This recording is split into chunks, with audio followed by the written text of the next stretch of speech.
E aí, pessoal, tudo bem com vocês? Olha, hoje a gente vai ver novamente geologia, né?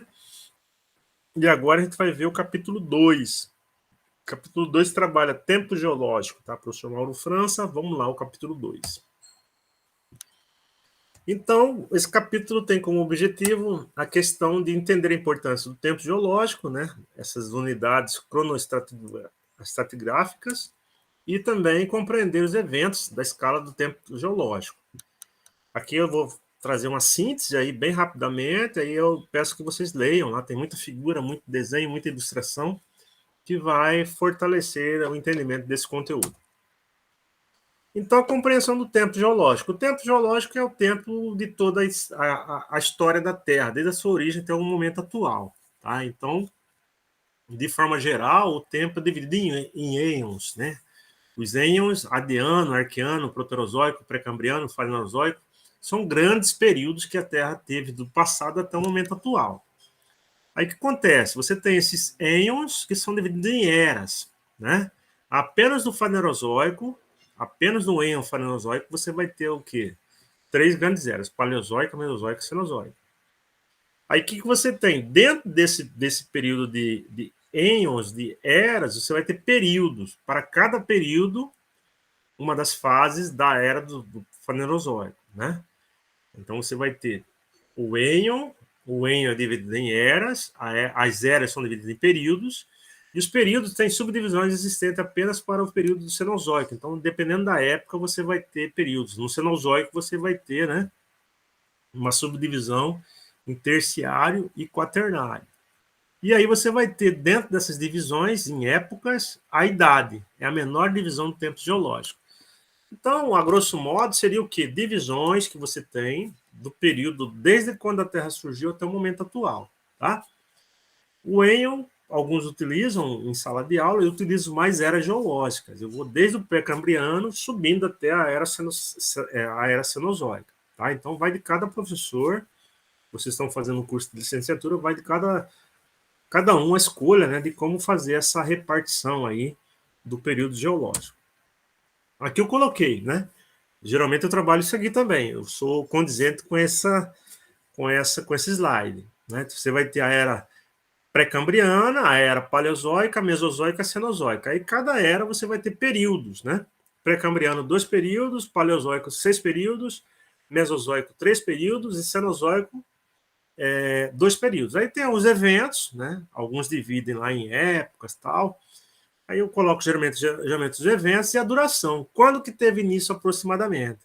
Fica mais fácil para o aluno, tanto do ensino fundamental como do médio, não é tão complicado, né, como o material está nos mostrando. Isso aqui, o material, como eu disse para vocês, é para um curso de educação à distância para professores de geografia, né, para profissionais na área de geografia. Então, pré-cambriano, você vai ter lá o arqueozoico e proterozoico, formação dos escudos cristalinos e as primeiras formas de vida, cerca de 4 bilhões de anos atrás. O Paleozoico, você vai ter o Cambriano, o Ordoviciniano, o Siluriano, o Devoniano, o Carbonífero, o Permiano, também cada um tendo o seu grande acontecimento, né? Surgimento dos répteis, peixes, vegetais, continente, né? A Pangeia, que começa a se dividir, a era do gelo, formação das florestas, o surgimento dos vários tipos de rochas, e o Mesozoico, que é a idade dos dinos, né? Mesozoica é a era dos grandes répteis, né? Surgimento dos dinossauros, extinção, a divisão de alguns continentes, né? 3 períodos, Triássico, Jurássico e Cretáceo, e a era que nós vivemos atualmente, que é a Cenozoica. A Cenozoica, ela tem origem aproximadamente 65, 70 milhões de anos, né? Você tem a formação dos continentes atuais, os 6 grandes continentes, né? Entre eles aqui o continente americano, surgimento de aves, mamíferos, enfim, né? Formação das montanhas, as grandes cadeias montanhosas surgem nesse período, e você vai ter, nesse período chamado terciário, e no quaternário, a última glaciação, a última era do gelo, e também o surgimento do homem. Então, o homem, pessoal, é o período aí, né, quaternário, a época, o antropoceno, ele surge recentemente na Terra. Então a Terra tem 4,5, 4,6 bilhões de anos e o homem surgiu somente agora nos últimos 1 milhão de anos, segundo a ciência. Tá certo? Então, isso aí você pode observar dentro das eras geológicas, e você pode observar que é uma série de autores que colocam, até inclusive com datas não precisas, porque você não tem como provar como que a Terra era de fato no passado. Você tem como fazer uma certa análise e tentar entender esse quebra-cabeça, né, que é a longa história da Terra até o momento atual. Inclusive, isso aí já é o item 2, o estabelecimento da escala do tempo, fóssil, a sucessão da faunal e a datação relativa e absoluta. Ou seja, são instrumentos que a gente utiliza para tentar entender, né, o tempo geológico e tentar arrumar, tentar montar esse quebra-cabeça para tentar entender como que a Terra era no passado e como que ela é atualmente. Então, é difícil, por quê? Porque o homem surgiu há cerca de 1 milhão de anos e para você tentar provar como que ela era no passado somente através de observações indiretas, tá?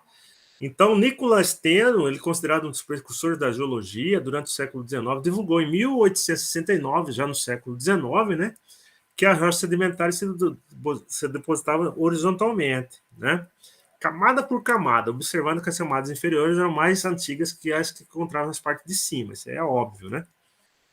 Dessa forma, através desse princípio das faunas e floras existentes nessas rochas, porque elas guardavam nesse substrato, né, os fósseis, foi possível estabelecer uma coluna estratigráfica, ou seja, constituir uma sequência de rochas com seus fósseis, desde as mais antigas até as mais recentes. Aquelas que estavam mais embaixo, as mais antigas, as que estavam próximas à superfície, mais recentes.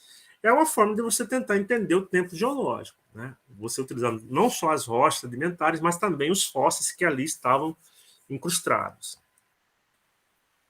Então, aqui tem um exemplo, né? Você tem lá a morte de um grande réptil, de um grande ser no passado.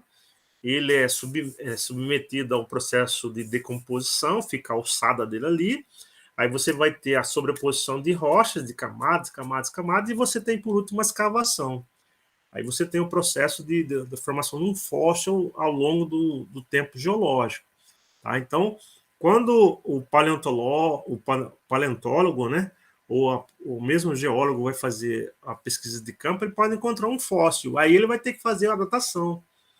E uma das datações é feita através dessa camada de estratos, né, estratigrafia, ou até mesmo através da datação do osso daquele animal, que é o carbono 14.